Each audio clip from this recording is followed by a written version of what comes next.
Testing. 1, 2, 3.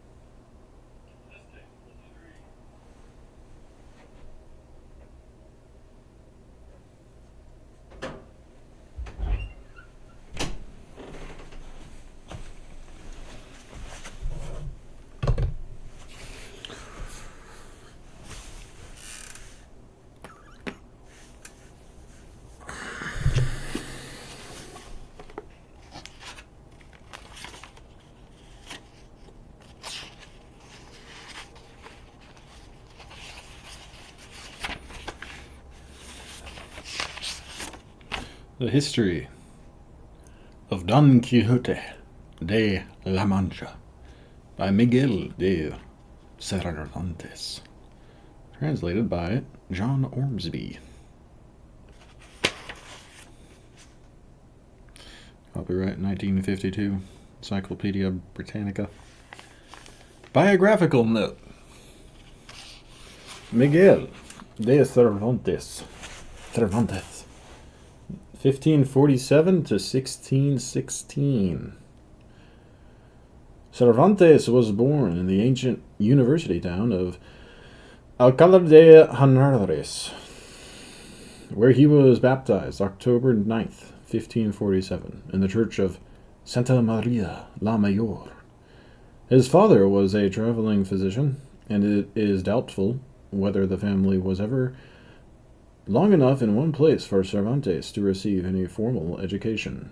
According to his own testimony, he enjoyed reading from childhood and took especial delight in the dramatic productions of the famous actor-manager Lope de Rueda. At the age of 20, he made his first appearance as an author, contributing several poems to a volume commemorating the death of Isabel de Valois, the third wife of Philip II. Shortly after his debut as a writer, Cervantes was in Rome as a member of the retinue of Cardinal Acquavia. He soon left the cardinal to enlist as a private in the army, which was being mustered to fight against the Turks. He was assigned to the Marquesia, part of the Armada, under Don John of Austria. When the fleet came into action at Lepanto, Cervantes lay below, ill with fever. Despite the remonstrances of his comrades, he insisted that he would rather die for his God and his king than stay under cover. He received 3 gunshot wounds, 2 in the chest and 1 which maimed his left hand for life. To Cervantes, the wounds were stars, lightning one to heaven.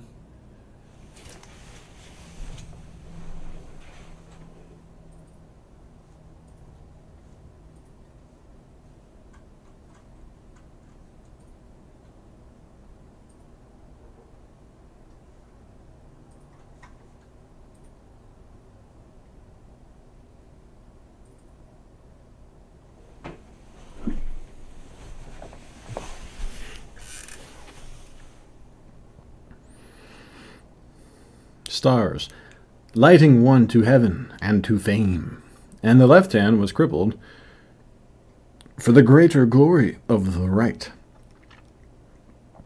After convalescing at Messina, he returned to the army, served 3 more years in active service, and then was granted leave to return to Spain.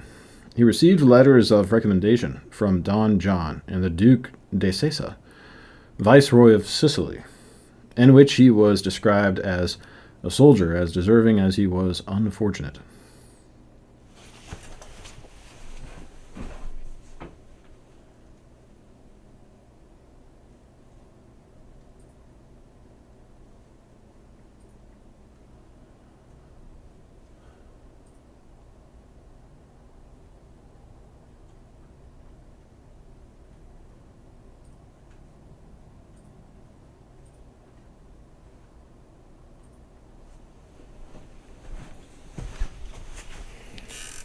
The small galley carrying Cervantes back to Spain, was attacked by Barbary corsairs near Le Trois Marais, and he, his brother, and the other Spaniards were taken as prisoners to Algiers.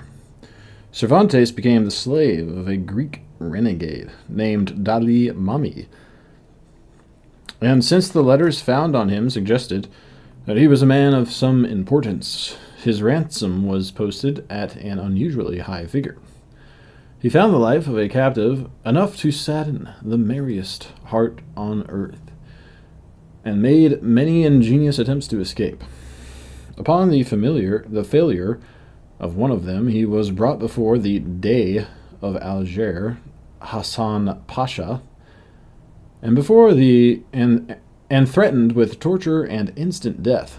But the Dey, struck by his peculiar grace in all things, remitted the punishment and bought Cervantes for himself. In 1577, he addressed a versified letter to the Spanish Secretary of State suggesting an expedition to seize Algiers. The project, although practicable, was not attempted.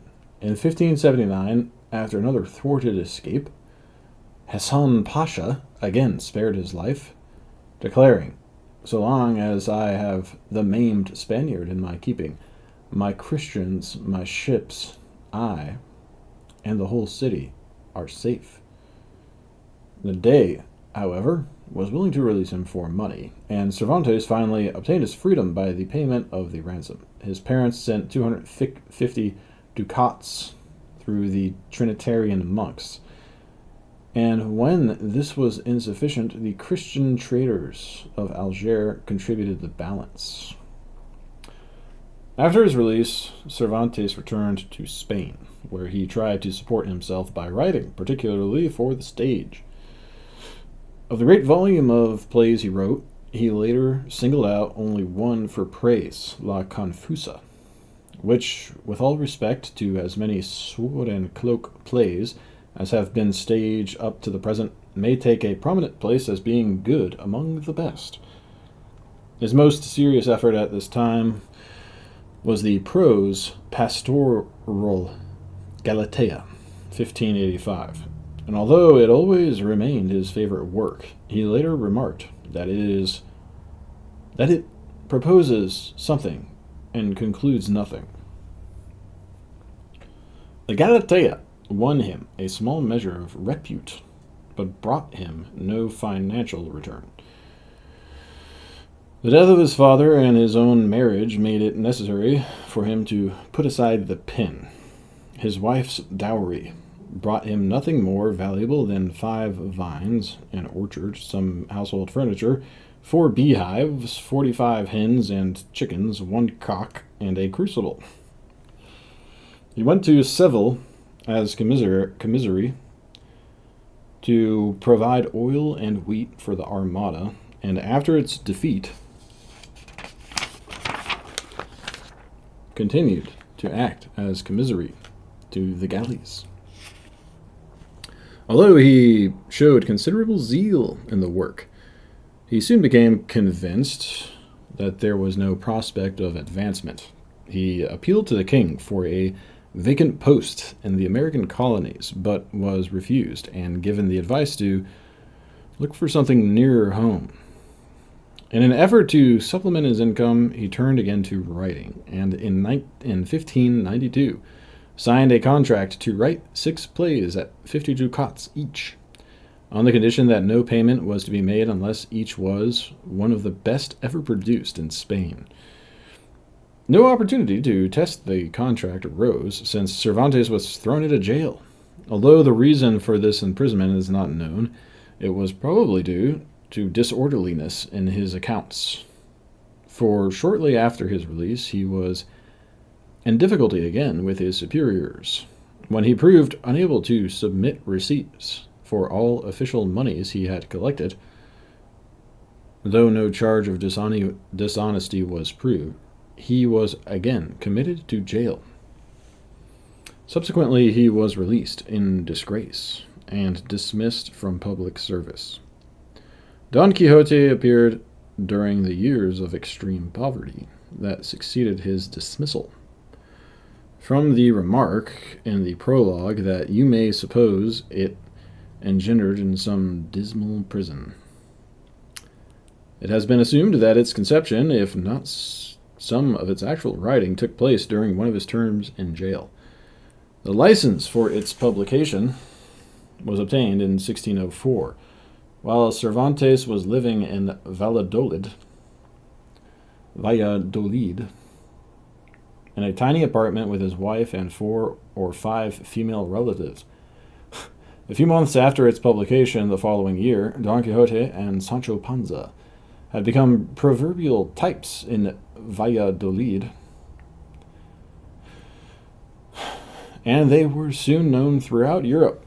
The appearance in 1614 of a spurious second part, issued under the name of Alonso Fernandez de Avellaneda, goaded Cervantes to lay aside his other writing and complete his master work, which he accomplished by the end of 1615.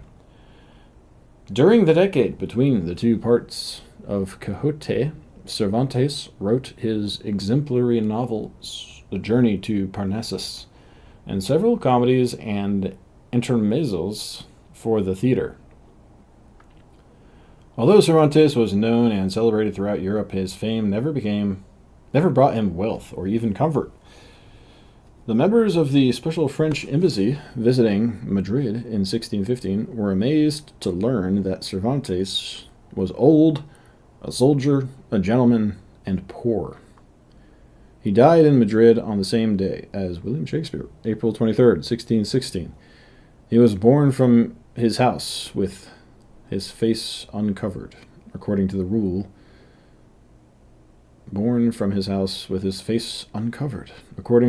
of Tertiaries of St. Francis, and buried in the church attached to the convent of the Trinitarian nuns.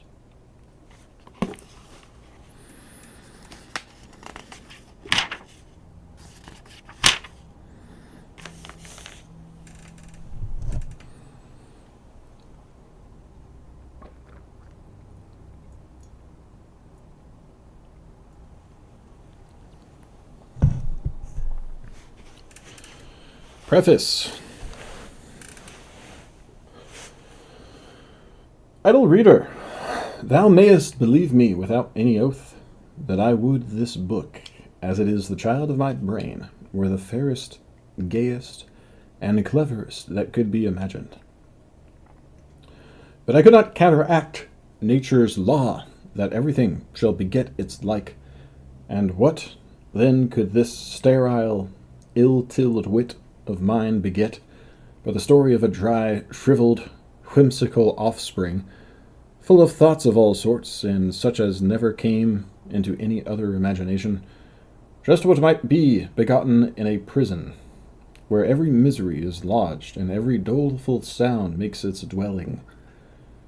Tranquillity, a cheerful retreat, pleasant fields, bright skies, murmuring brooks, peace of mind, these are the things that go far to make even the most barren muses fertile, and bring into the world births that fill it with wonder and delight. Sometimes when a father has an ugly, loutish son, the love he bears him so blindfolds his eyes that he does not see his defects, or rather takes them for gifts and charms of mind and body, and talks of them to his friends as wit and grace.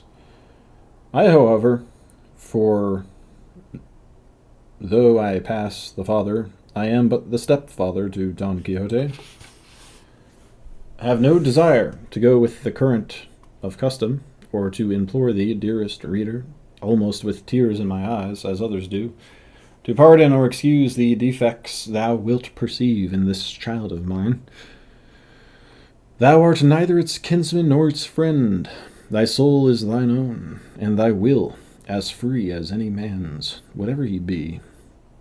Thou art in thine own house, and master of it, as much as the king of his taxes. And thou knowest the common saying, under my cloak I killed the king. all which exempts and frees thee from every consideration and obligation. And thou canst say what thou wilt of the story without fear of being abused for any ill or rewarded for any good thou mayest say of it. My wish would simply be to present it to thee plain and unadorned, without any embellishment of preface or unaccountable muster of customary sonnets, epigrams, and eulogies, such as are commonly put at the beginning of books. For I can tell thee, though composing it cost me some labor, I found none greater than the making of this preface thou art now reading. Many times did I take up my pen to write it, and many did I lay it down again, not knowing what to write.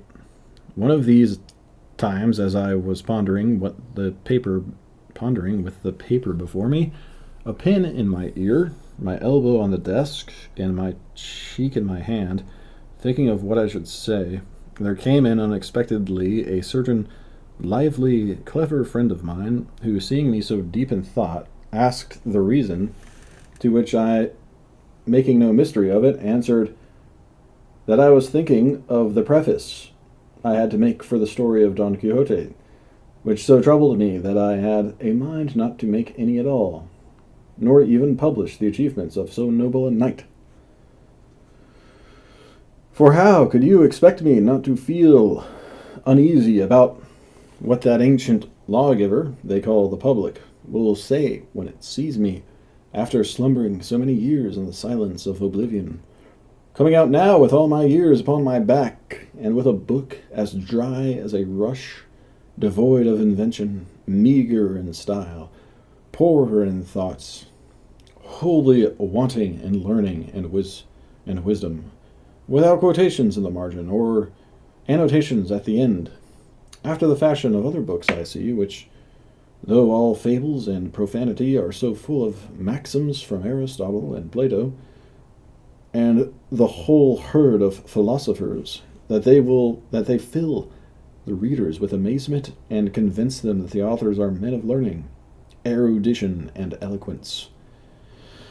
And then when they quote the Holy Scriptures, anyone would say they are St. Thomas's or other doctors of the Church, observing as they do a decorum.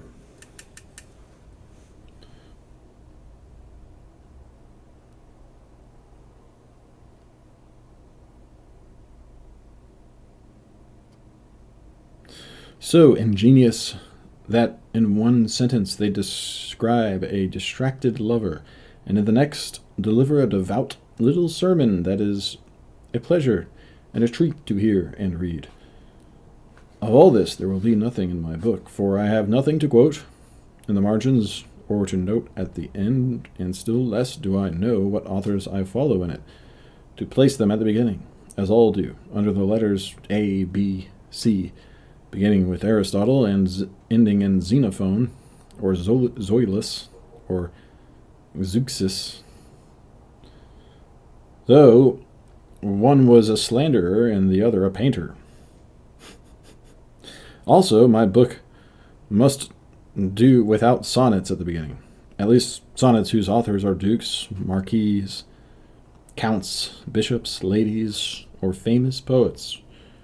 Though if I were to ask 2 or 3 obliging friends, I know they would give me them. And such as the productions of those that have the highest reputation in our Spain could not equal. In short, my friend, I continued, I am determined that Señor Don Quixote shall remain buried in the archives of his own La Mancha until heaven provide someone to garnish him with all those things he stands in need of. Because I find myself, through my shallowness and want of learning, unequal to supply them, and because I am by nature shy and careless about hunting for authors to say what I myself can say without them. Hence the cogitation and abstraction you found me in, and reason enough what you have heard from me." Hearing this, my friend, giving himself a slap on the forehead and breaking into a hearty laugh, exclaimed, "Before God, brother, now am I disabused of an error in which I have been living all this long time I have known you, all through which I have taken you to be shrewd and sensible in all you do. But now I see you are as far from that as heaven is from the earth. How is it possible that things of so little moment and so easy to set right can occupy and perplex a ripe wit like yours, fit to break through and crush far greater obstacles? By my faith, this comes not of any want of ability, but of too much indolence and too little knowledge of life. Do you want to know if I am telling the truth? Well, then attend to me, and you will see how, in the opening and shutting of an eye, I sweep away all your difficulties and supply all those deficiencies which you say check and discourage you from bringing before the world the story of your famous Don Quixote, the light and mirror of all knight-errantry." "Say on," said I, listening to his talk. "How do you propose to make up for my diffidence, and reduce to order this chaos of perplexity I am in?"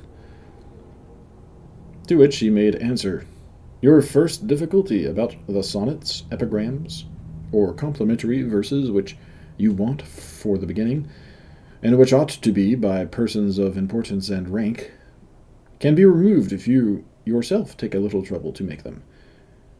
You can afterwards baptize them, and put any name you like to them, fathering them on Prester John of the Indies, or the Emperor of Trebizond, who to my knowledge were said to have been famous poets.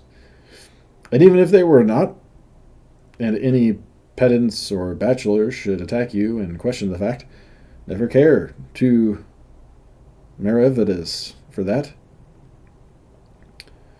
For even if they prove a lie against you, they cannot cut off the hand you wrote it with."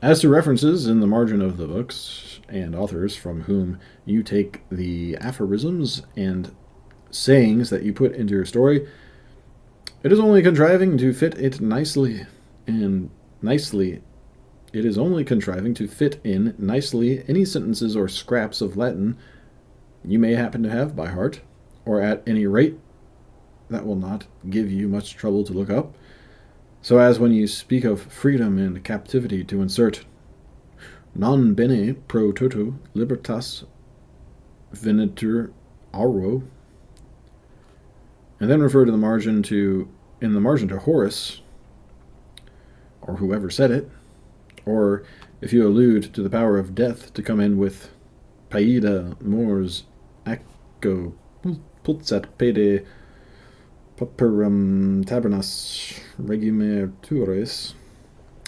If it be friendship and the love God bids us bear to our enemy, go at once to the Holy Scriptures, which you can do with a very small amount of research, and quote no less than the words of God himself.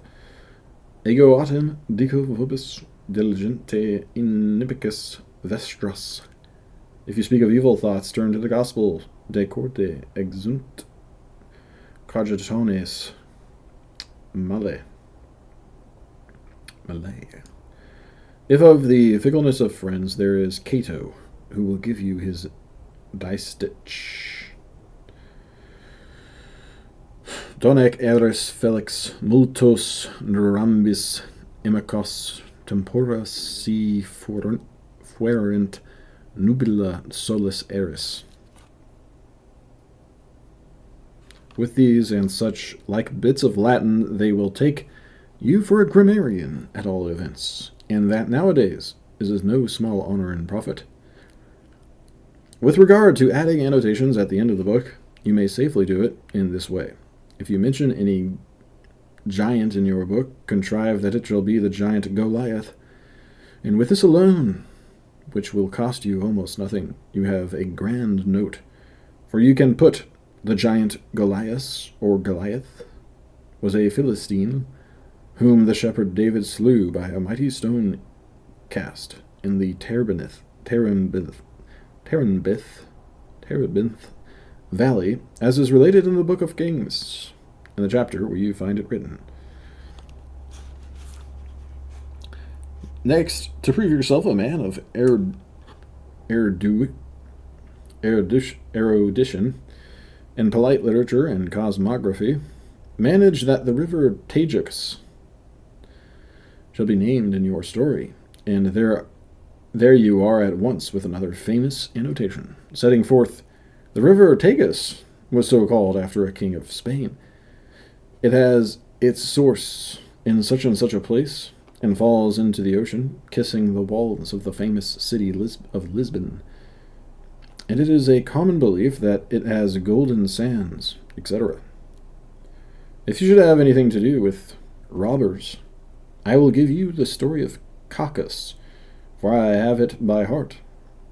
If with loose women, there is the Bishop of Mondoñedo, who will give you the loan of Lamaya, Laida, and Flora, any reference to whom will bring you great credit. If with hard-hearted ones, Ovid will furnish you with Medea. If with witches or enchantresses, Homer has Calypso, and Virgil Circe. If with valiant captains, Julius Caesar himself will lend you himself in his own commentaries, and Plutarch will give you 1,000 Alexanders. If you should deal with love, with 2 ounces you may know of Tuscan. With 2 ounces you may know of Tuscan. You can go to Leon, the Hebrew. If you deal with love, with 2 ounces you may know of Tuscan. You can go to Leon the Hebrew, who will supply you to your heart's content. Or, if you should not care to go to foreign countries, you have at home Fonsecas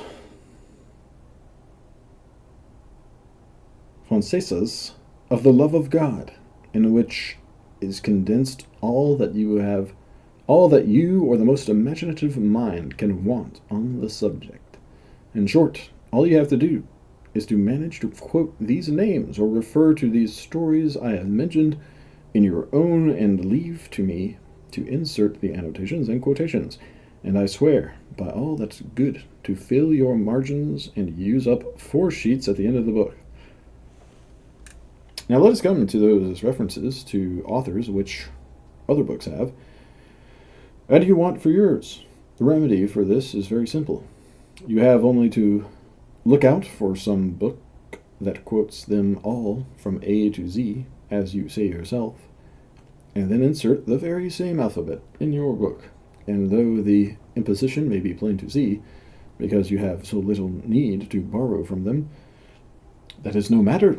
There will probably be some simple enough to believe that you have made use of them, all in this plain, artless story of yours. At any rate, it is, if it answers no other purpose, this long catalogue of authors will serve to give a surprising look of authority to your book.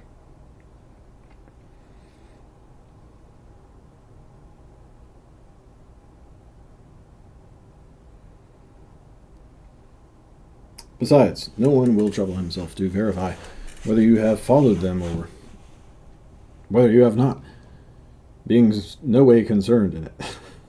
Especially as, if I mistake not, this book of yours has no need of any one of those things you say it wants, for it is, from beginning to end, an attack upon the books of chivalry, of which Aristotle never dreamt, nor St. Basil said a word, nor Cicero had any knowledge, nor do the niceties of truth, nor the observations of astrology come within the range of its fanciful vagaries, nor have geometrical measurements or refutations of the arguments used in rhetoric anything to do with it, nor does it mean to preach to anybody, mixing up things human and divine, a sort of motley in which no Christian understanding should dress itself.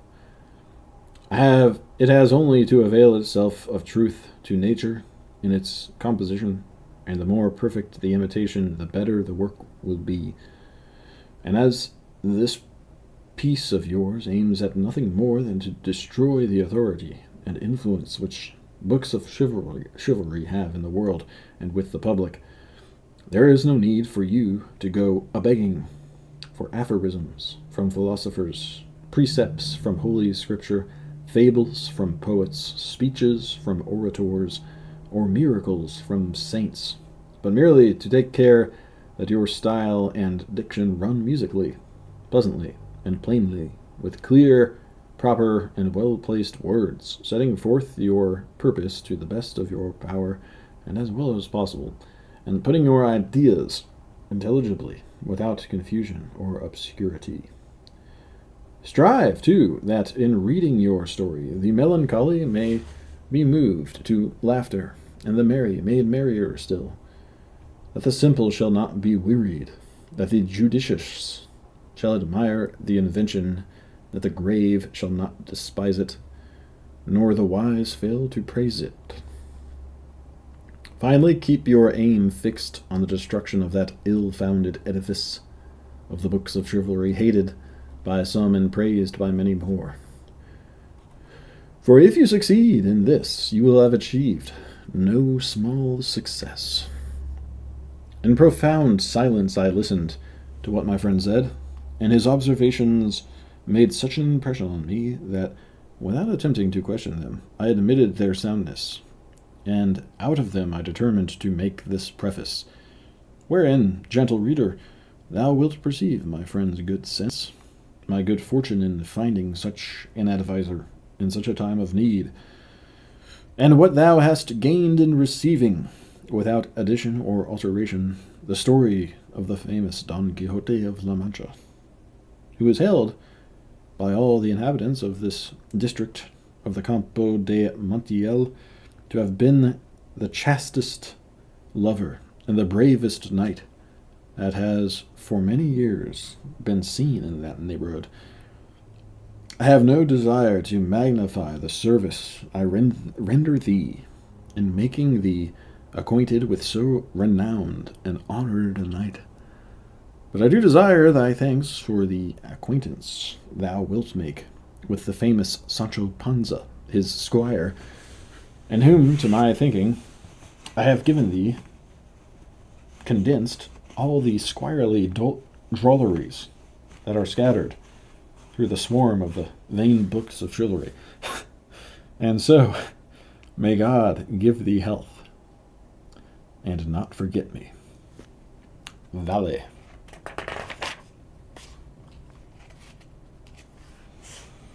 Here's the commendatory verses.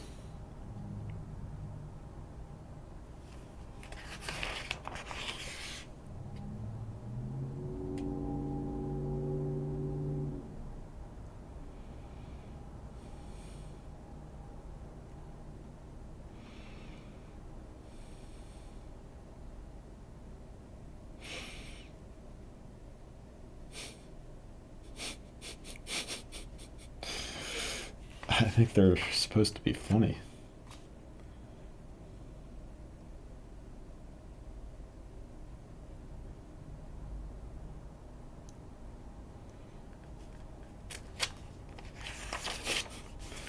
Alright. These chapters are pretty short, so it's convenient. Stop it. Whatever you feel like.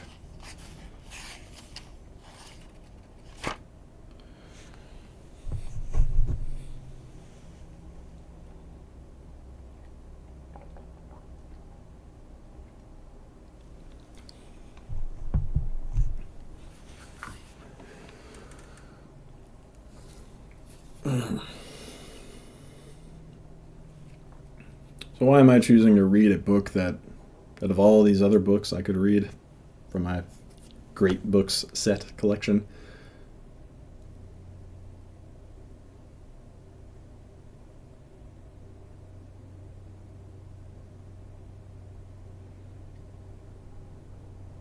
Because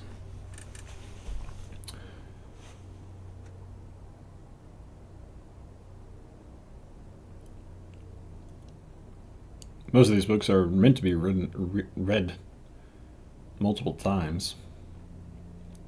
All of them, in fact.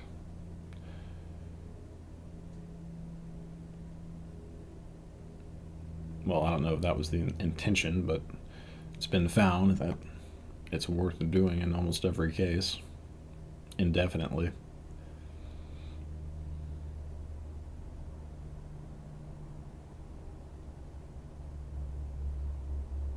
At least by the editor of the series.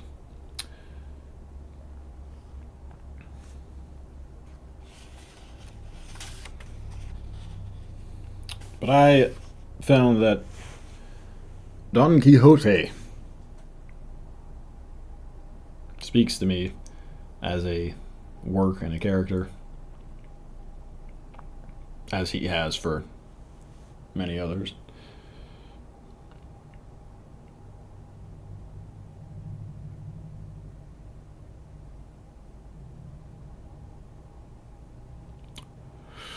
Because he's kind of like an example of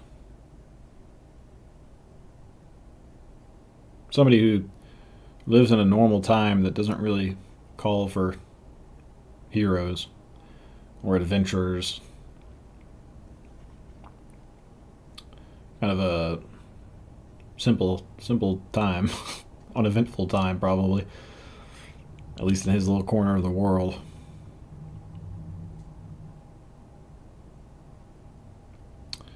And so, there's a lot of conformity probably to just regular activities and customs.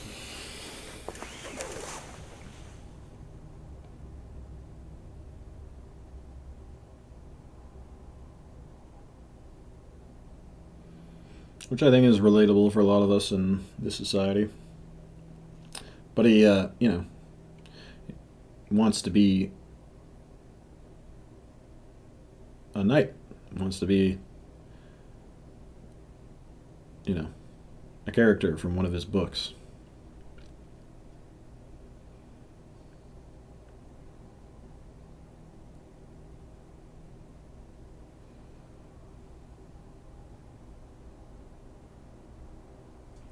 So I think it attacks directly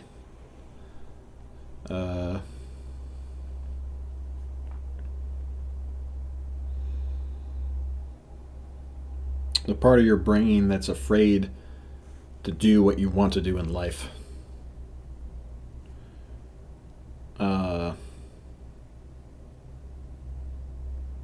It's afraid to risk anything.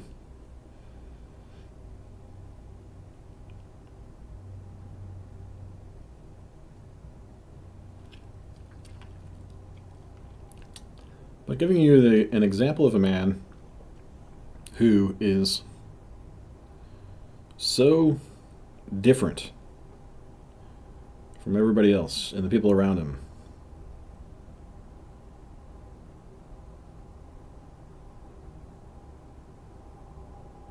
That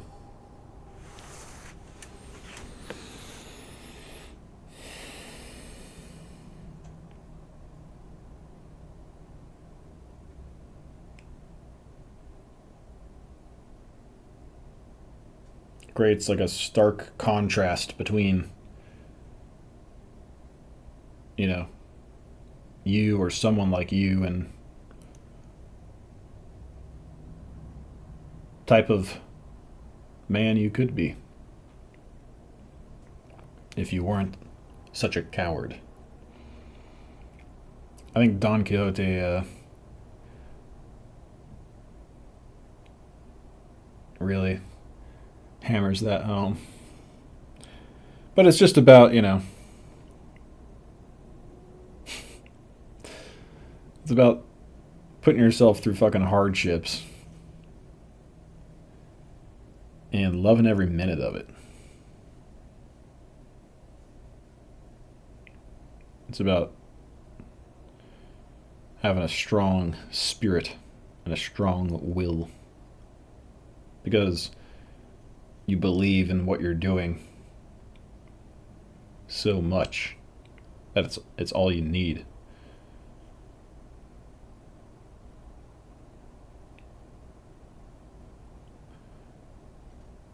Which I think is I've always connected to a Christian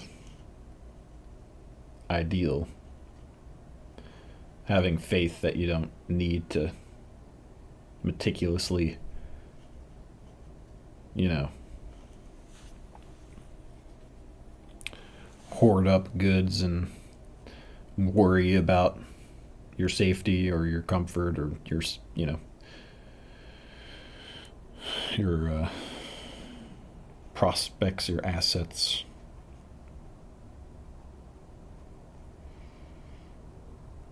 You don't need to worry about any of that stuff. You can just focus on what you deep down care about. You're free to do that.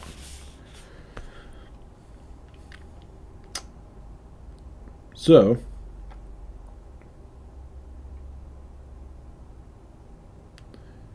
I'm choosing to read this again.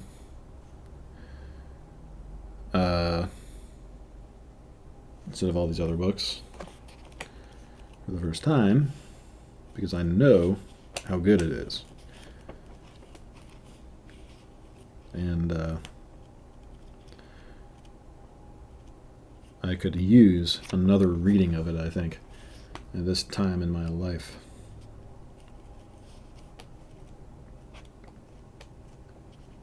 So,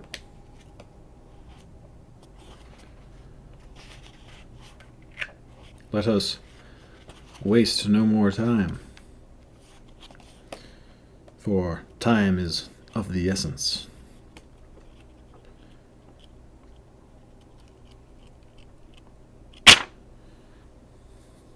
And dive right in.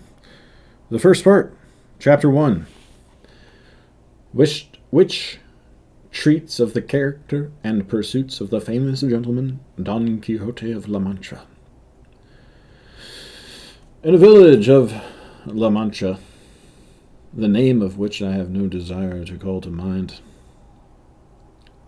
there lived not long since one of those gentlemen that keep a lance in the lance rack, an old buckler, a lean hack, and a greyhound for coursing, an olla of rather more beef than mutton, a salad on most nights, scraps on Saturdays, lentils on Fridays, and a pigeon or so extra on Sundays, made away with 3/4 of his income.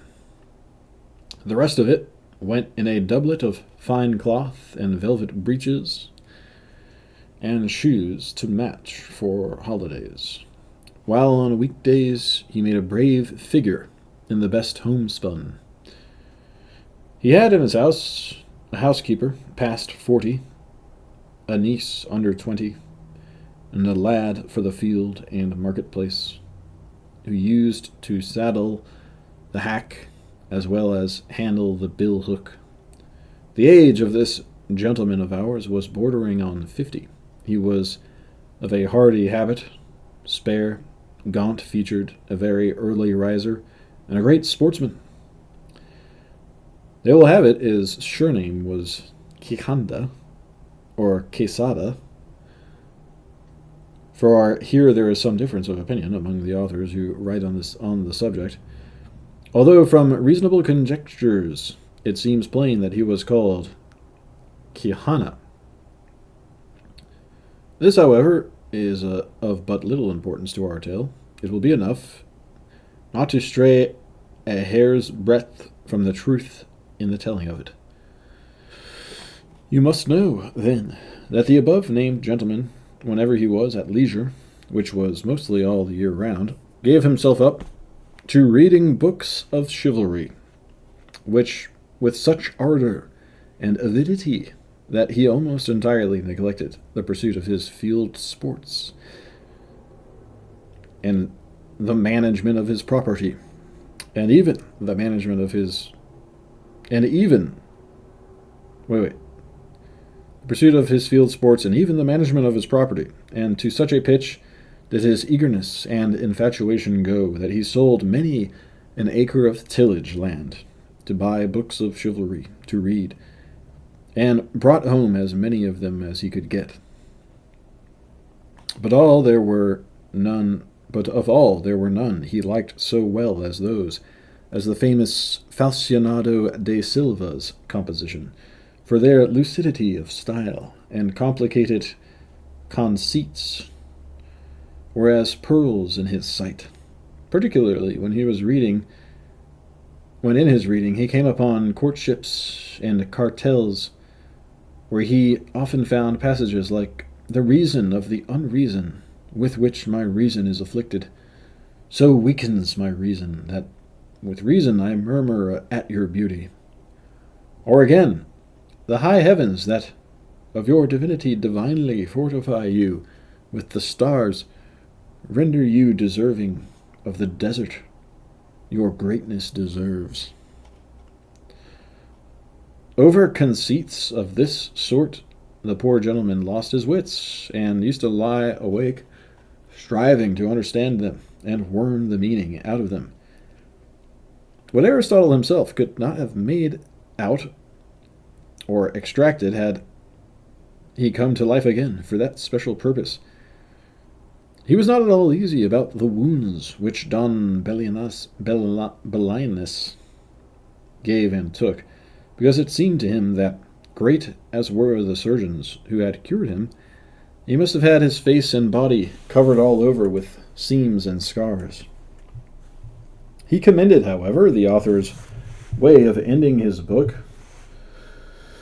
with the promise of that interminable adventure, and many a time when he tempted to take up his pen and finish it properly as is there proposed, which no doubt he would have done, and made a successful piece of work of it too, had not greater and more absorbing thoughts prevented him. Many an argument did he have with the curate of his village, a learned man and graduate of Siguenza, as to which had been the better knight, Palmerin of England or Amadis of Gaul. Master Nicholas, the village barber, however, used to say that neither of them came up to the knight of Phoebus, and that if there was any that could compare with him, it was Don Galaor, the brother of Amadis of Gaul, because he had a spirit that was equal to every occasion, and was no finikin knight, no lachrymose like his brother, while in the matter of valor he was not a whit behind him. In short, he became so absorbed in his books that he spent his nights from sunset to sunrise, and his days from dawn to dark, poring over them, and what with little sleep and much reading his brains got so dry that he lost his wits.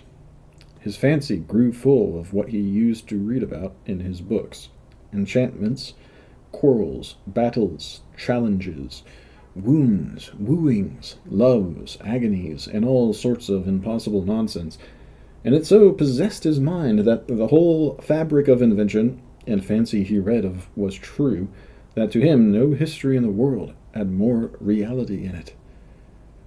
He used to say that Cid Roy Diaz was a very good knight, but that he was not to be compared with the knight of the burning sword, who with one backstroke cut in half two fierce and monstrous giants. He thought more of Bernardo del Carpio because of Roncesvalles he slew, because at Roncesvalles he slew Roland in spite of enchantments, availing himself of the artifice of Hercules when he strangled Antechus, the son of Terra, in his arms. He approved highly of the giant Morgante, because although of the giant breed, which is always arrogant and ill-conditioned, he alone was affable and well-bred, But above all, he admired Reinaldos of Montalban, especially when he saw him sallying forth from his castle and robbing everyone he met. And when beyond the seas he stole that image of Mahomet, which, as his history says, was entirely of gold. And to have a bout of kicking at that traitor of Ganelon, he would have given his housekeeper and his niece into the bargain. In short, his wits being quite gone, he hit upon the strangest notion that ever madman in the world hit upon, and that was that he fancied it was right and requisite, as well as the support of his own honor, as well as for the support of his own honor, as for the service of his country, that he should make a knight-errant of himself, roaming the world over in full armor and on horseback in quest of adventures, and putting in practice himself all that he had read of as being the usual practice of knights-errant, righting every kind of wrong, and exposing himself to peril and danger, from which, in the issue, he was to reap eternal renown and fame. Already the poor man saw himself crowned by the might of his arm Emperor of Trebizond, at least, and so, led away by the intense enjoyment he found in these pleasant fancies, he set himself forthwith to put his scheme into execution. The first thing he did was to clean up some armor that had belonged to his great-grandfather, and had been for ages lying forgotten in a corner, eaten with rust and covered with mildew. He scoured and polished it as best he could, but he perceived one great defect in it, that it had no closed helmet, nothing but a simple morion. This deficiency, however, his ingenuity supplied, for he contrived a kind of half-helmet of pasteboard which, fitted on to the morion, looked like a whole one. It is true that, in order to see if it was strong and fit to stand a cut, he drew his sword and gave it a couple of slashes, the first of which undid in an instant what had taken him a week to do.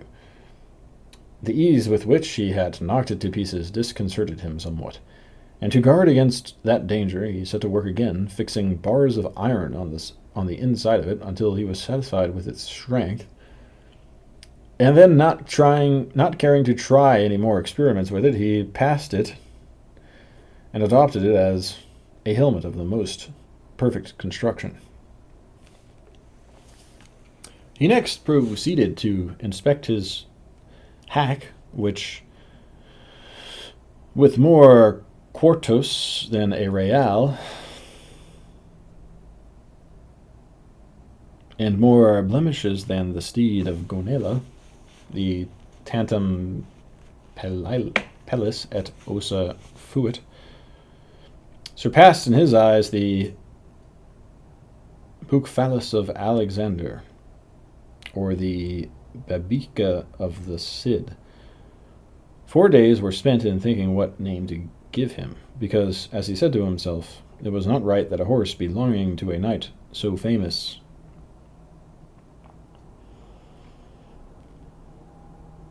and one with such merits of his own should be without some distinctive name, and he strove to adapt it so as to indicate what he had been before belonging to a knight-errant, and what he then was, for it was only reasonable that his master, taking a new character, he should take a new name, and that it should be a distinguished and full-sounding one, befitting the new order and calling he was about to follow. And so, after having composed, struck out, rejected, added to, unmade, and remade a multitude of names out of his memory and fancy, he decided upon calling him Rocinante, a name to his thinking lofty, sonorous, and significant of his condition as a hack before he became what he now was, the first and foremost of all the hacks in the world. Having got a name for his horse, so much to his taste, he was anxious to get one for himself, and he was 8 days more pondering over this point, till at last he made up his mind to call himself Don Quixote, whence, as has been already said, the authors of this veracious history have inferred that his name must have been beyond a doubt Quixanda and not Quixote, as others would have it. Recollecting, however, that the valiant Amadis was not content to call himself curtly Amadis, and nothing more, but added the name of his kingdom and country to make it famous, and called himself Amadis of Gaul, he, like a good knight, resolved to add on the name of his, and to style himself Don Quixote of La Mancha, whereby he described accurately his origin and country, and did honor to it in taking his surname from it. So then, his armor being furbished, his morion turned into a helmet, his hack christened, and he himself confirmed, he came to the conclusion that nothing more was needed now but to look out for a lady to be in love with, for a knight-errant without love was like a tree without leaves or fruit, or a body without a soul.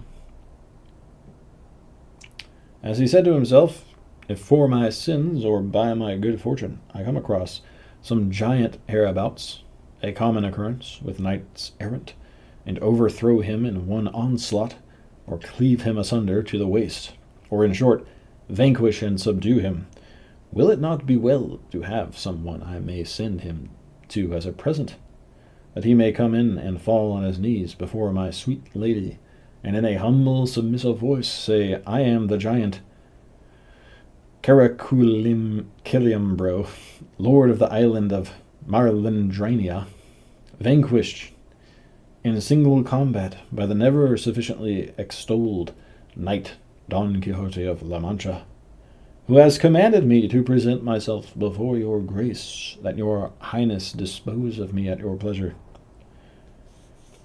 Oh, how our good gentleman enjoyed the delivery of this speech, especially when he had thought of some one to call his lady.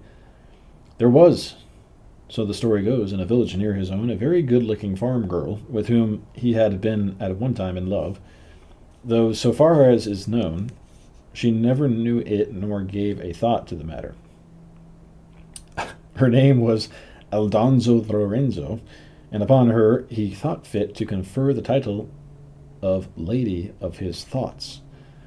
And after some search for a name which should not be out of harmony with her own, he should suggest and indicate that of a princess and great lady, he decided upon calling her Dulcinea del Toboso, she being of El Toboso, a name, to his mind, musical, uncommon, and significant, like all those he had already bestowed upon himself and the things belonging to him.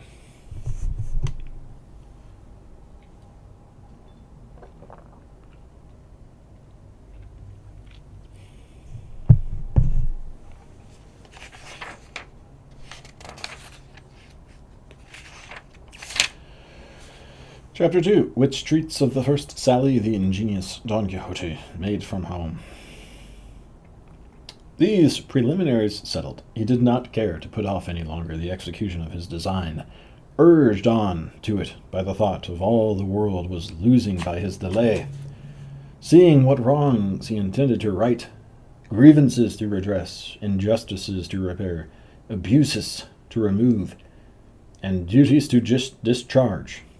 So without giving notice of his intention to anyone, and without anybody seeing him, one morning before the dawning of the day, which was one of the hottest of the month of July, he donned his suit of armor, mounted Rocinante, with his patched-up helmet on, braced his buckler, took his lance, and by the back door of the yard sallied forth upon the plain in the highest contentment and satisfaction at seeing with what ease he had made a beginning with his grand purpose.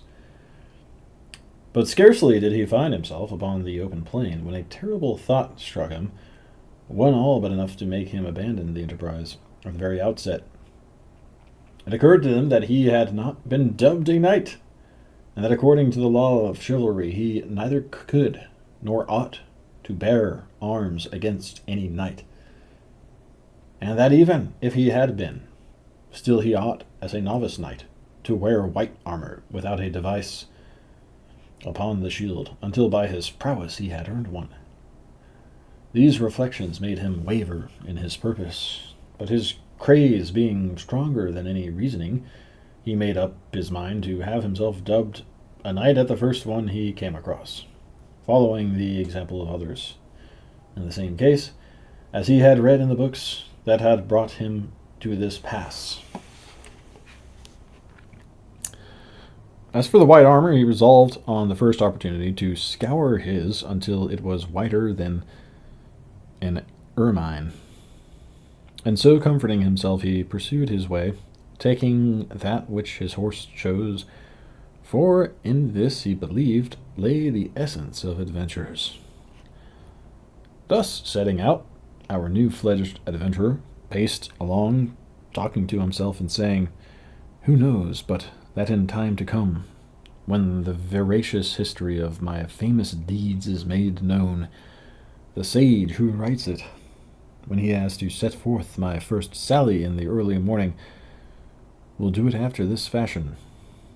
Scarce had the rubicund Apollo spread over the face of the broad, spacious earth the golden threads of his bright hair, scarce had the little birds of painted plumage attuned their notes to hail with dulcet and mellifluous harmony the coming of the rosy dawn, that deserting the soft couch of her jealous spouse, was appearing to mortals at the gates and balconies of the Manchegan horizon, when the known knight Don Quixote of La Mancha, quitting the lazy down, mounted his celebrated steed Rosinante, and began to traverse the ancient and famous Campo de Montiel, which in fact he was actually traversing. "Happy the age, happy the time," he continued, "in which shall be made known my deeds of fame, worthy to be molded in brass, carved in marble, limed in pictures for a memorial forever. And thou, O sage magician, whoever thou art, to whom it shall fall to be the chronicler of this wondrous history, forget not, I entreat thee, my good Rosinante, the constant companion of my ways and wanderings." Presently he broke out again, as if he were love-stricken in earnest.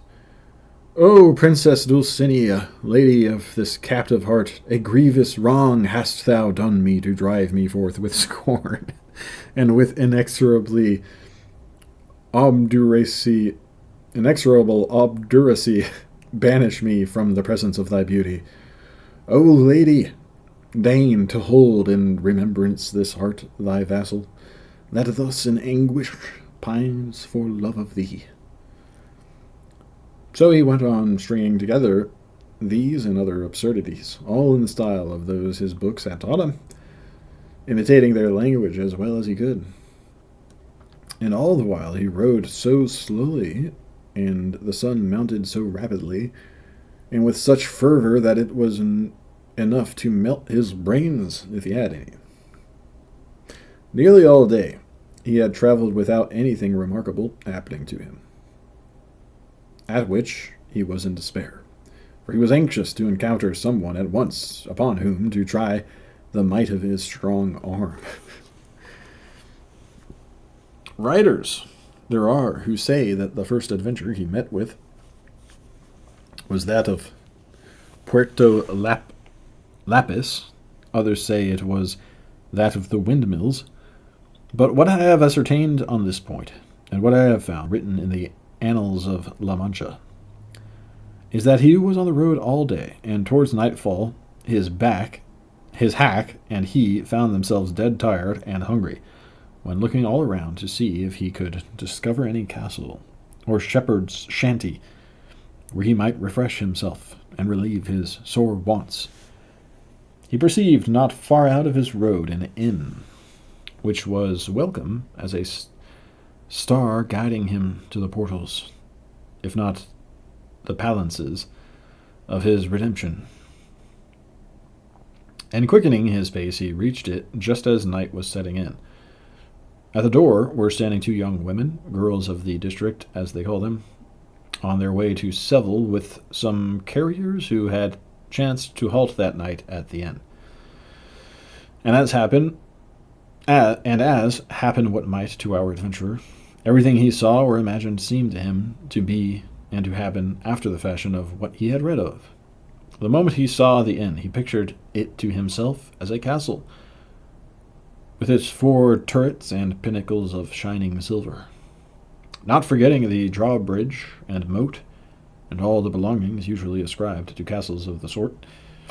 To this inn, which to him seemed a castle, he advanced, and at a short distance from it he checked Rocinante, hoping that some dwarf would show himself upon the battlements, and by sound of trumpet give notice that a knight was approaching the castle.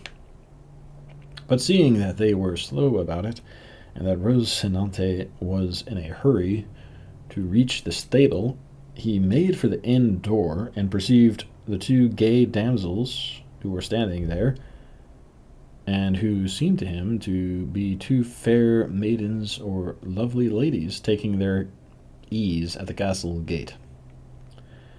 At this moment it so happened that a swineherd, who was going through the stubbles collecting a drove of pigs, for without any apology that is what they are called,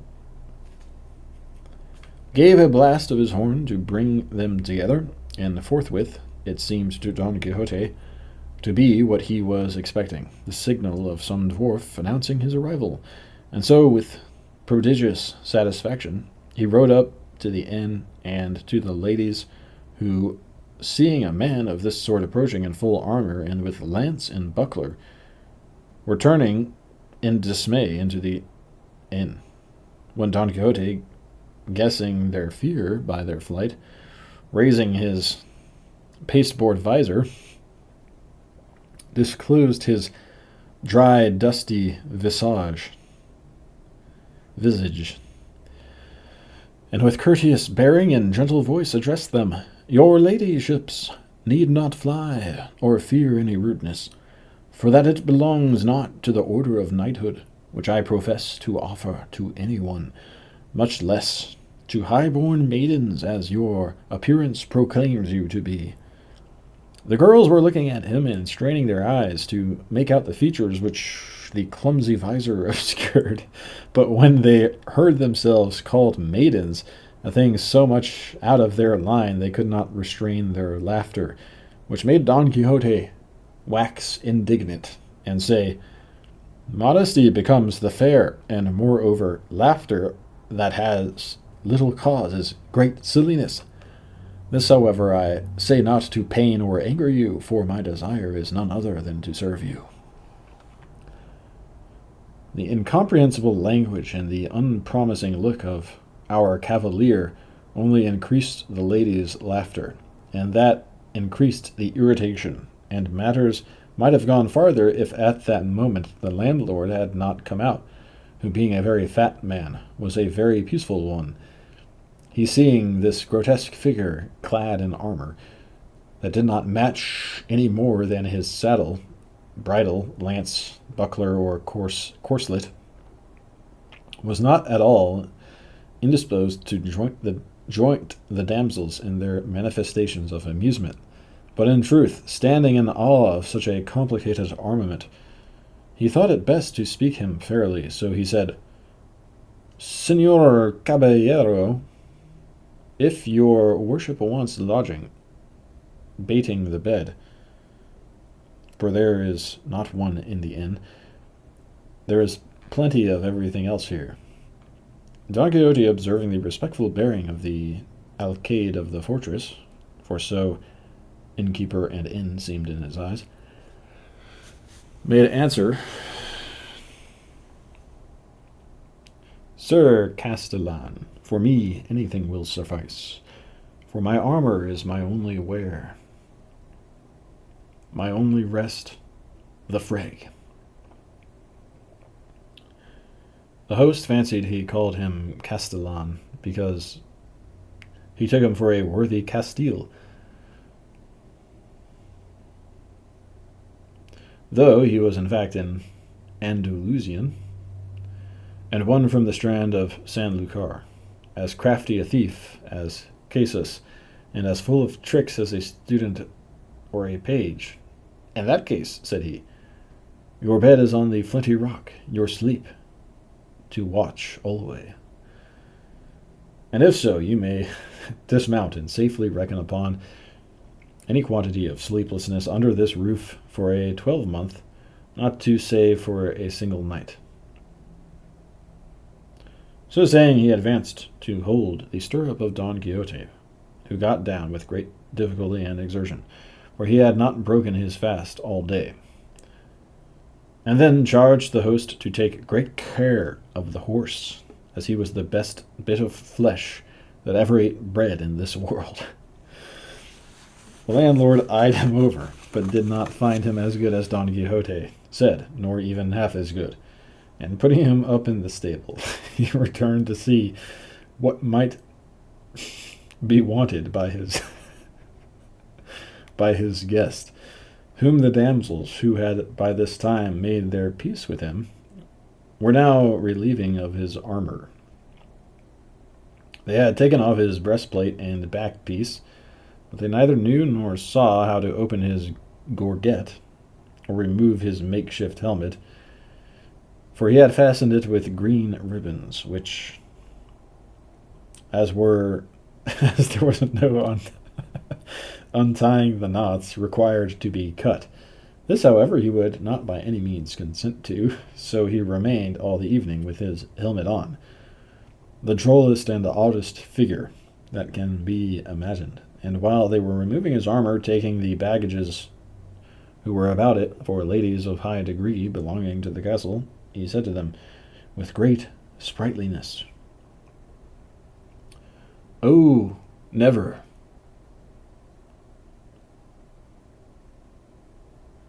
surely was there knight so served by hand of dame, as served was he, Don Quixote hight, when from his town he came, with maidens waiting on himself, princesses on his hack, or Rosinante, for that lady's mine is my horse's name, and Don Quixote of La Mancha is my own. For though I had no intention of declaring myself until my achievements in your service and honor had made me known, the necessity of adapting that old ballad of Lancelot to the present occasion has given you the knowledge of my name altogether prematurely. A time, however, will come for your ladies' ships to command and me to obey, and then the might of my arm will show my desire to serve you." The girls, who were not used to hearing rhetoric of this sort, had nothing to say in reply, and they only asked him if he wanted anything to eat. "I would gladly eat a bit of something," he said, Don Quixote, "for I feel it would come very seasonably."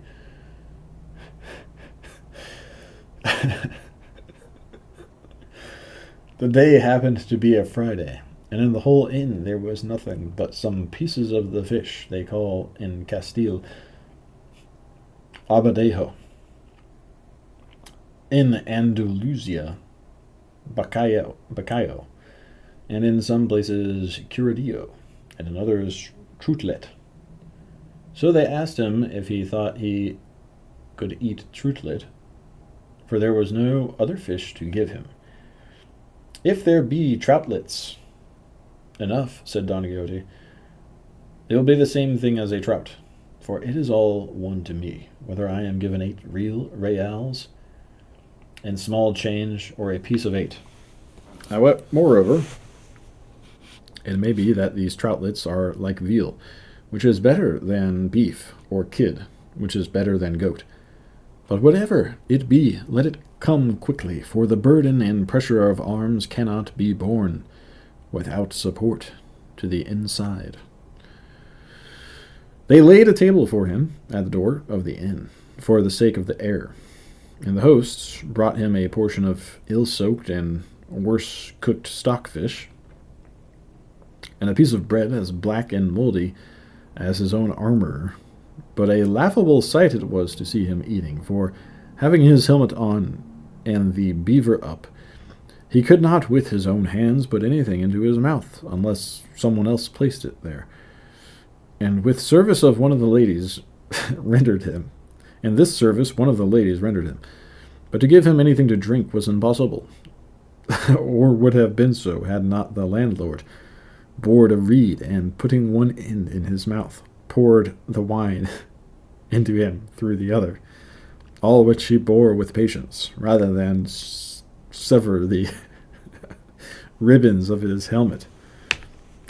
While this was going on, there came up to the inn a pig gelder, who, as he approached, sounded his reed pipe 4 or 5 times, and thereby completely convinced Don Quixote that he was in some famous castle, and that they were regaling him with music, and that the stockfish was trout, the bread the whitest, the wenches ladies, and the landlord the castellan of the castle, and consequently he held that his enterprise and sally had been to some purpose. But still it distressed him to think he had not been dubbed a knight, for it was plain to him he could not lawfully engage in any adventure without receiving the order of knighthood.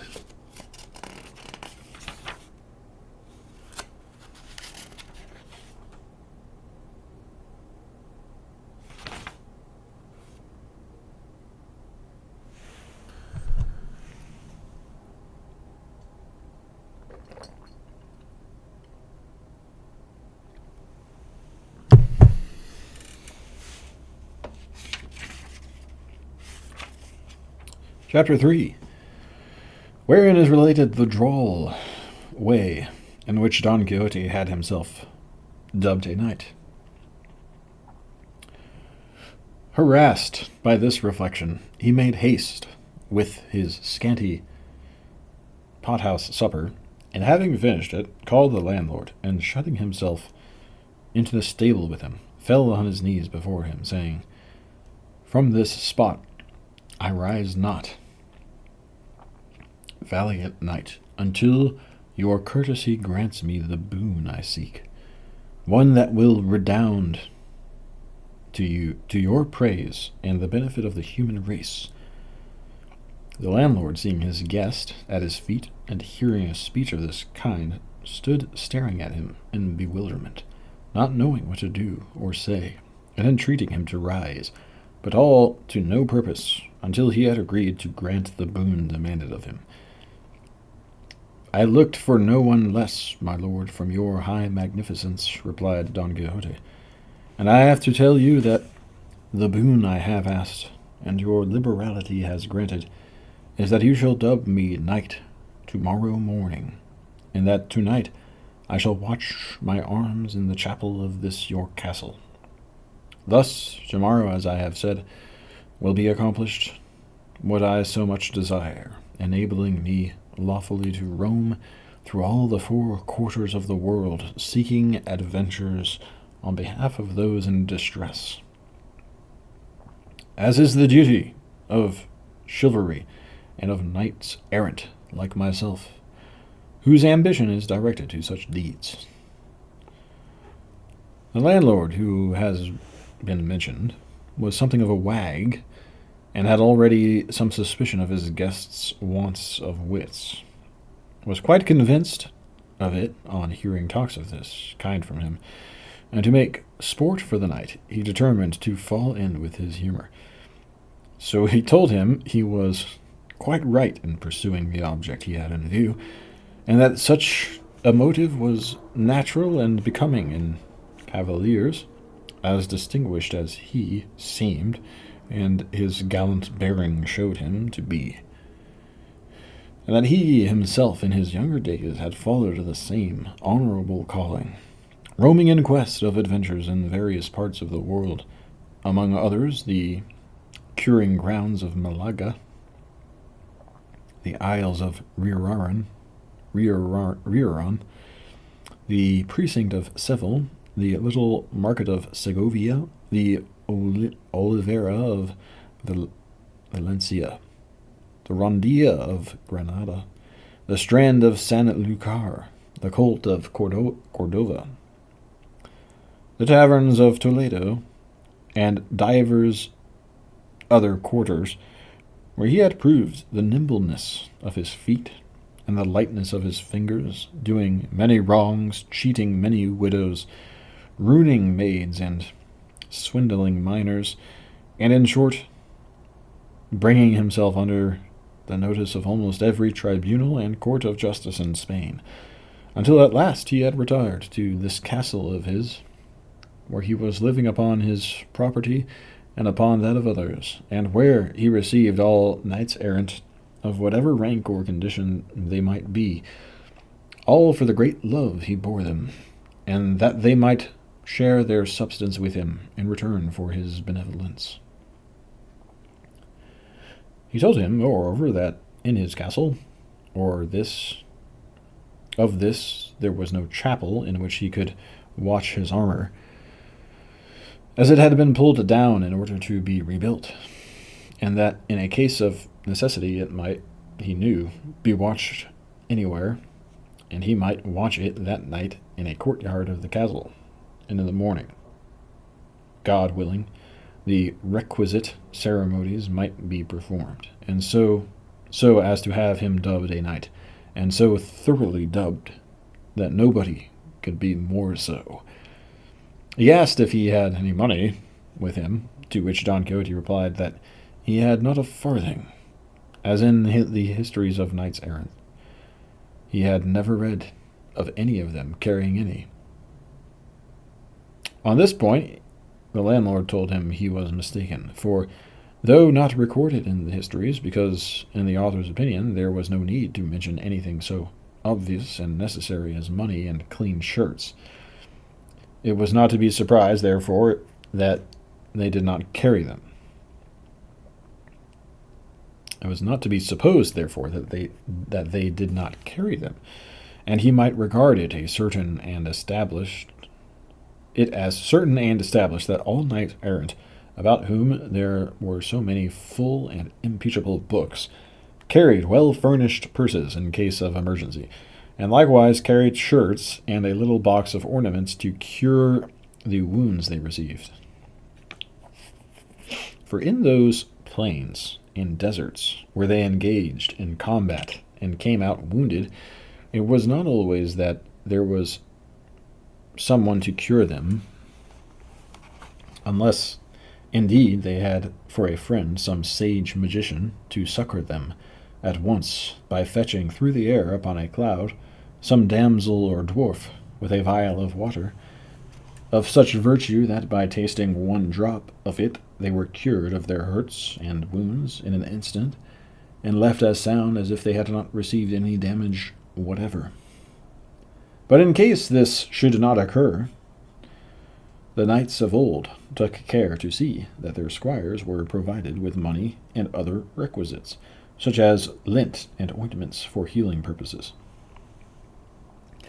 And when it happened that knights had no squires, which was rarely and seldom the case, they themselves carried everything in cunning saddle-bags that were hardly seen on the horse's croup, as if it were something else of more importance, because, unless for some such reason, carrying saddle-bags was not very favorably regarded among knights errant. He therefore advised him, and as his godson so soon to be, he might even command him, never from that time forth to travel without money and the usual requirements, and he would find the advantage of them when he least expected it. Don Quixote promised to follow his advice scrupulously, and it was arranged forthwith that he should watch his armor in a large yard at one side of the inn. So collecting it all together, Don Quixote placed it on a trough that stood by the side of a well, and bracing his buckler on his arm, he grasped his lance, and began with a stately air to march up and down in front of the trough.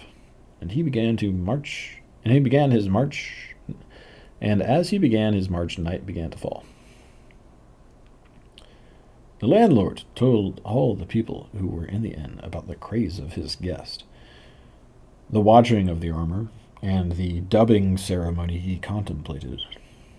Full of wonder at so strange a form of madness, they flocked to see it from a distance, and observed with what composure he sometimes paced up and down, or sometimes, leaning on his lance, gazed on his armor without taking his eyes off it for ever so long.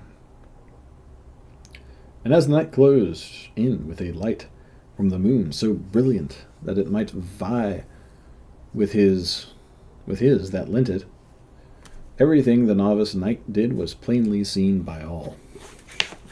Meanwhile, one of the carriers who were in the inn thought fit to water his team, and it was necessary to remove Don Quixote's armor as it lay on the trough. But he, seeing the other approach, hailed him in a loud voice. "O thou, whoever thou art, rash knight, that comest to lay hands on the armor of the most valorous errant that ever girt on sword, have a care what thou dost.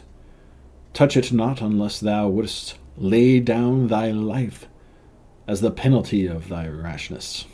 The carrier gave no heed to these words, and he would have done better to heed them if he had been heedful of his health. But seizing it by the straps, flung the armor some distance from him. Seeing this, Don Quixote raised his eyes to heaven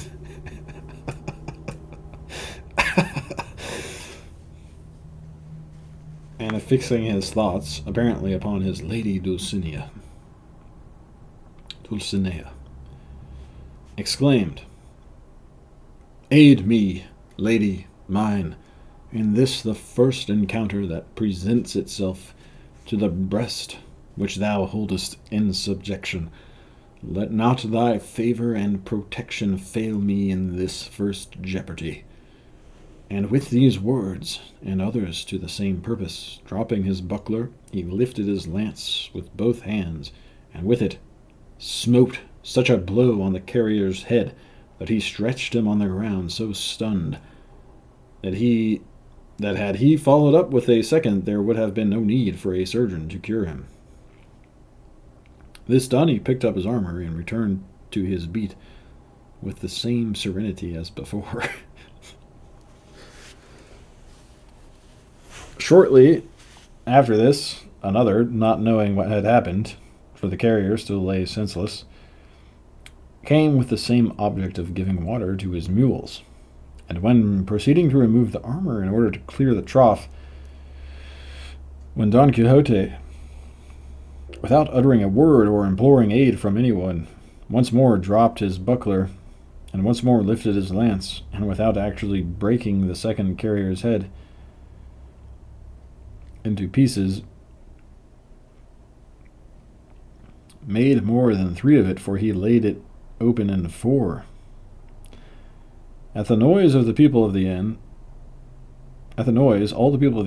ran to the spot, among them the landlord. Seeing this, Don Quixote braced his buckler on his arm, and with his hand on his sword exclaimed, "O lady of beauty, strength and support of my faint heart, it is time for thee to turn thy eyes of thy greatness on this thy captive knight on the brink of so mighty an adventure." But this he felt himself so inspirited that he would not have flinched if all the carriers in the world had assailed him. The comrades of the wounded, perceiving the plight they were in began from a distance to shower stones on Don Quixote, who screened himself as best he could with his buckler, not daring to quit the trough and leave his armor unprotected. The landlord shouted to them to leave him alone, for he had already told them he was mad, and as a madman he would not be accountable, even if he killed them all. Still louder shouted Don Quixote, calling them knaves and traitors, and the lord of the castle, who allowed knights errant to be treated in this fashion, a villain and a low-born knight whom, had he received the order of knighthood, he would call to account for his treachery. But of you, he cried, base and vile rabble, I make no account. Fling, strike, come on, do all ye can against me. You shall see what the reward of your folly and insolence will be. This he uttered with so much spirit and boldness that he filled his assailants with a terrible fear. And as much for this reason as at the persuasion of the landlord, they left off stoning him, and he allowed them to carry off the wounded, and with the same calmness and composure as before, resumed the watch over his armor. But these freaks of his guest were not much to the liking of the landlord, so he determined to cut matters short and confer upon him at once the unlucky order of knighthood before any further misadventure could occur.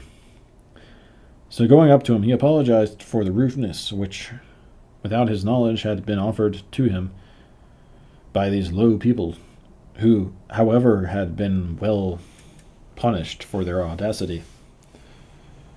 Had been well punished for their audacity, as he had already told him. He said, there was no chapel in the castle, nor was it needed for what remained to be done, for as he understood the ceremonial of the order, the whole point of being dubbed a knight lay in the accolade and in the slap on the shoulder, and that could be administered in the middle of a field, and that he had now done all that was needful. As to watching the armor, for all requirements were satisfied by a watch of 2 hours only, while he had been more than 4 about it. Don Quixote believed it all, and told him he stood there ready to obey him, and to make an end of it with as much dispatch as possible, for if he were again attacked, and felt himself to be a dubbed knight, he would not, he thought, leave a soul alive in the castle, except such as out of respect he might spare at his bidding. Thus warned and menaced, the Castellan forthwith brought out a book in which he used to enter the straw and barley he served out to the carriers, and with a lad carrying a candleland,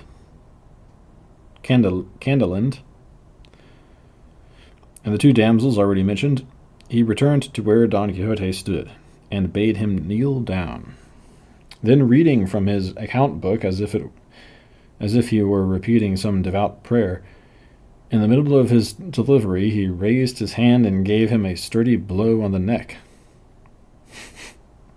and then with his own sword a smart slap on the shoulder, all the while muttering between his teeth as if he were saying his prayers.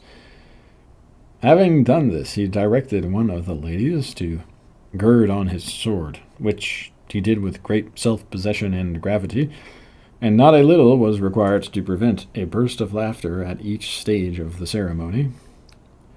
But what they had already seen of the novice knight's prowess kept their laughter within bounds. On girding him with the sword, the worthy lady said to him, "May God make your success in battle." Don Quixote asked her name in order that he might, from that time forward, know to whom he was beholden for the favor he had received, as he meant to confer upon her some portion of the honor he acquired by the might of his arm. She answered with great humility that she was called La Tolosa, and that she was a daughter of a cobbler of Toledo, who lived in the stalls of San Troibinaya, and that wherever she might be, she would serve and esteem him as her lord, Don Quixote. Lord, Don Quixote said in reply that she would do him a favor if thenceforward she assumed the Don and called herself Doña Tolosa. She promised she would, and then the other buckled on his spur, and with her followed almost the same conversation as with the lady of the sword. He asked her name, and he said it was La Molinera, and that she was the daughter of a respectable miller of Antequera, and of her likewise Don Quixote requested that she would adopt the Don and call herself Doña Molinera, making offers to her of further services and favors. Having thus, with hot haste and speed, brought to a conclusion these never till now seen ceremonies, Don Quixote was on thorns until he saw himself on horseback, sallying forth in quest of adventures, and saddling Rocinante at once he mounted, and embracing his host, as he returned thanks for his kindness in knighting him, he addressed him in language so extraordinary that it is impossible to convey an idea of it or report it. The landlord, to get him out of the inn, replied with no less rhetoric, though with shorter words, and without calling upon him to pay the reckoning, let him go with a Godspeed.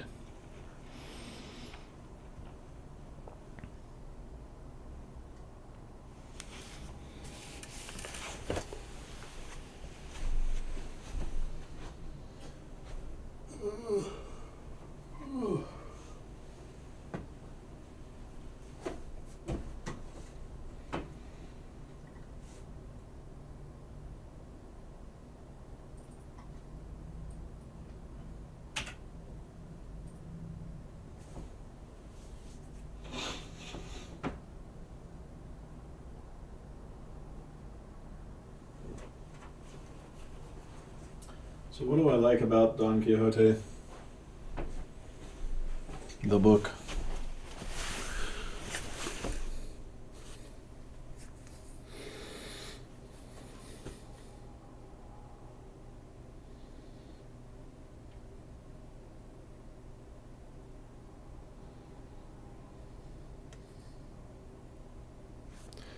If I think about it,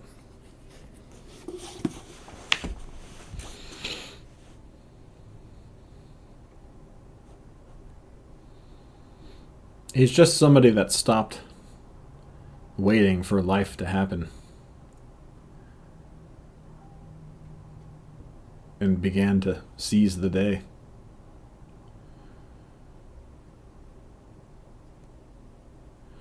And yeah, everyone calls him mad, but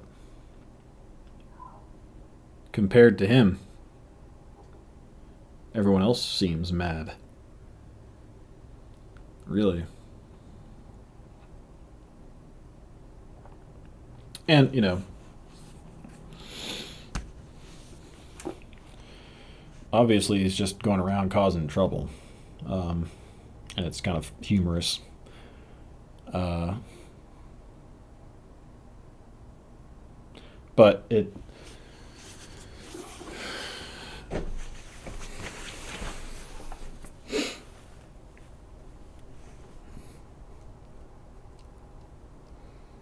I've always had this sort of belief that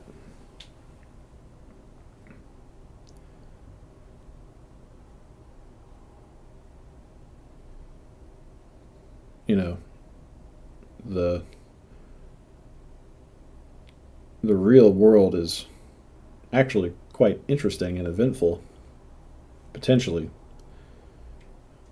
no matter where you are. And that all you have to do is go out and find the adventures.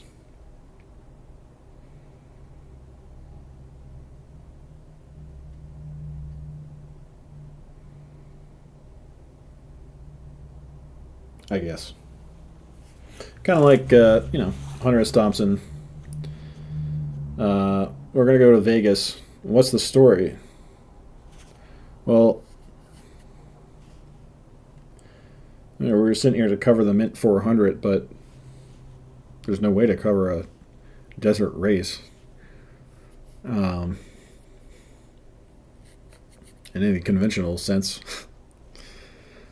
But we still have to write a story, so what do? We just drum it, free enterprise. Horatio Alger. Uh, make it up ourselves.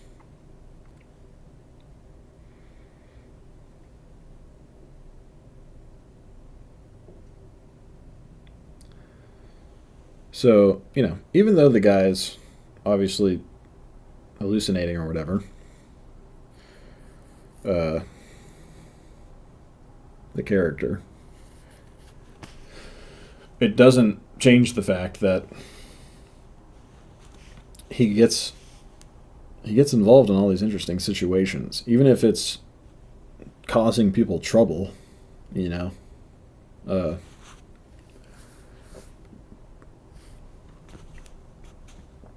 you're still, at least you're making their lives eventful in an interesting way. That, wouldn't normally just be like another day where nothing notable happens.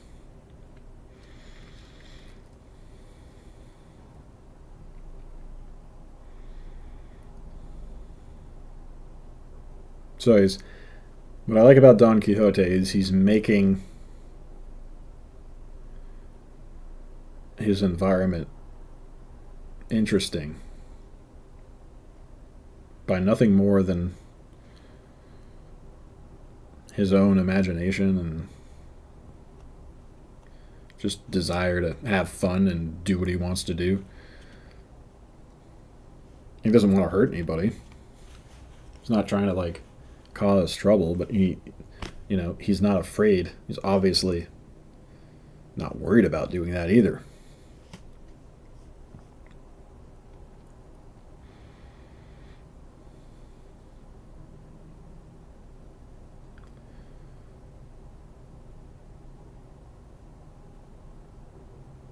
And as the story goes on, you find he ends up getting involved, falling in with people who are in really adventurous situations. It's he's still on his own kind of mental trip of being a knight, but at the same time he's actually getting involved with some really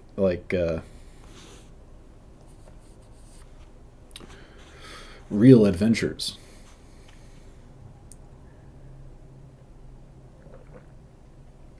Like real characters that need help with real situations. People that were escaping some slavery, or and they tell the story about it, or some sort of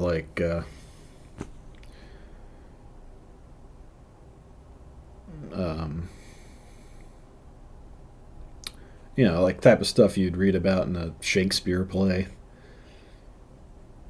Uh, Scandals, like real scandals and everything.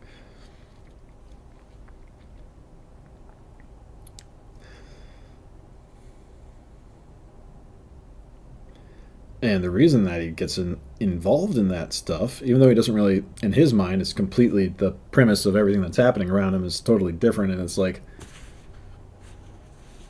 in the form of a book of chivalry tale.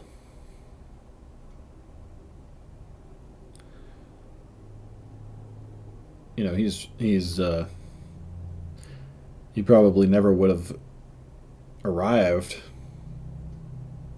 in these scenarios and played an important role in kind of resolving them, had he not said, I'm going to go quest for after adventure.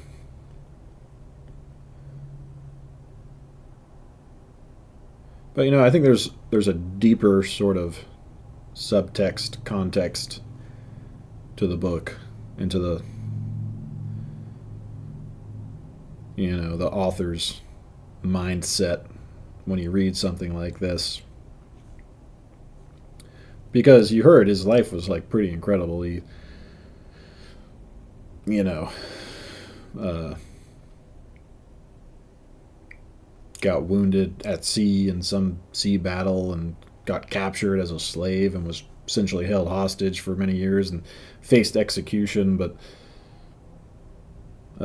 torture and immediate death, but was spared because of his grace. And then later, when he was ransomed, thrown in jail again.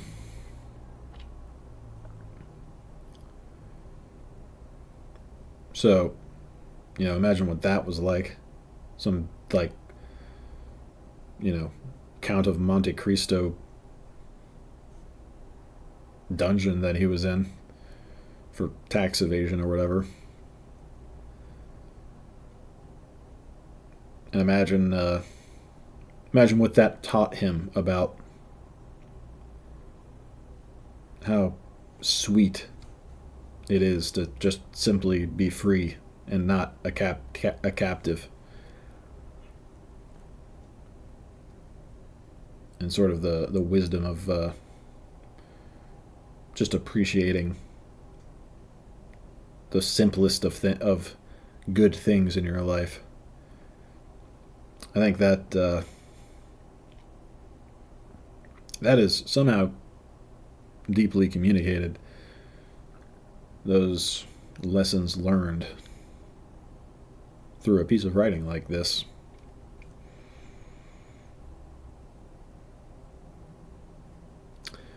It's an earnestness in the subtext that you can't fake. You can't learn it. You can't formulate it.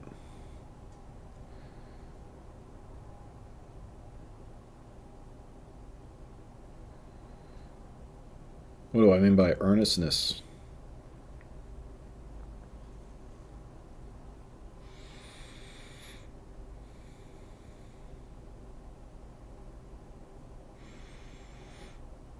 It's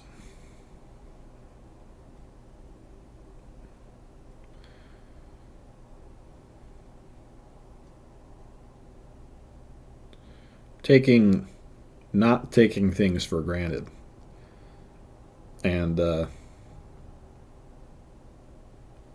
treating things in your life with the respect and gravity that they deserve, even if it's like, um, even if it seems commonplace to have those things.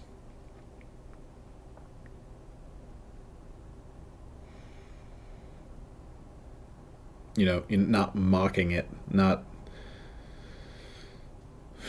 treating it like it's with frivolity.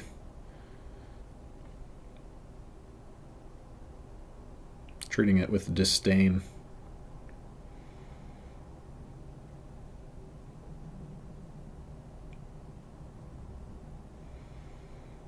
It's the kind of seriousness, I guess, that you find in someone who's suffered greatly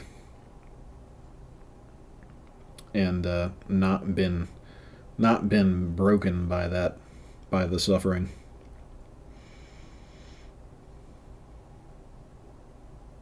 Or I guess not, turned to the dark side.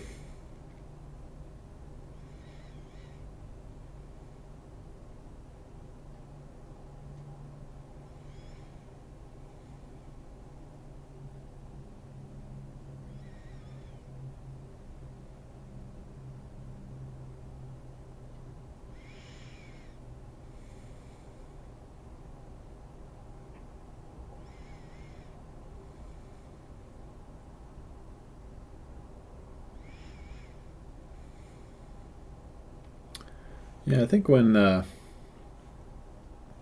when you do a lot of reading, and these geniuses from the great books,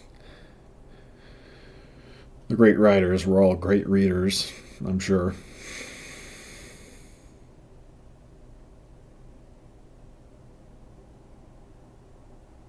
And you learn to write, you know,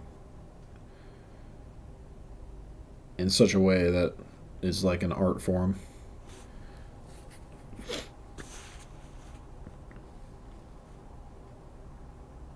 Uh, the words communicate, it would seem, a lot more than there's just so much between the lines that you pick up on when you do a lot of reading different people's stuff. There's a whole vibe that goes with what they've written.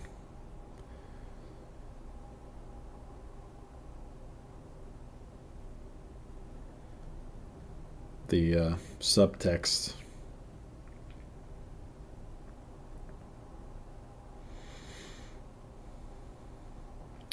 which is, you find, in my opinion, extremely powerfully in books like the Bible and other you know, holy texts. Like, yeah, this is just a story, but the way it's written, it's like this was somehow you can feel that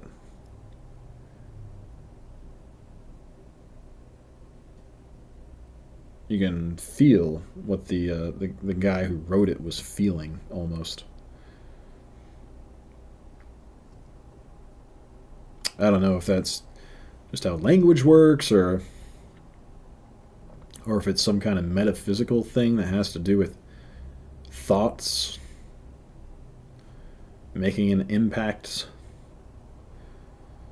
in the ether that are represented by it, simply represented by the words.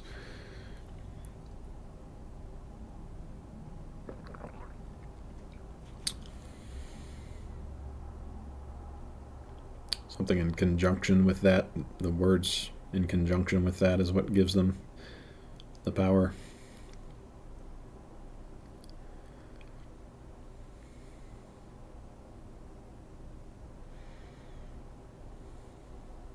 Anyway, my point is that these books are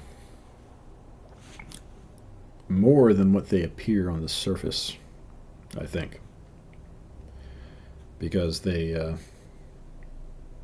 represent thoughts, and the thoughts are, it's almost like they're still accessible.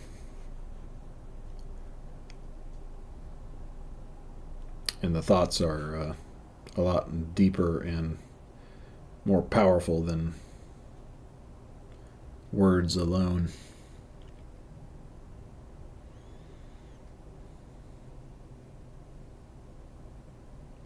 Human thoughts.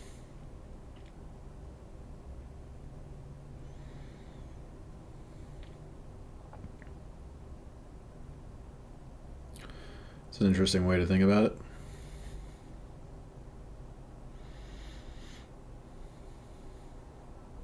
The books are like a portal to something that is still alive.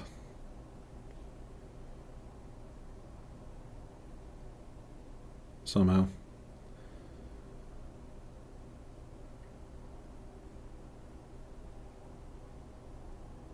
That you can learn from. Be changed by.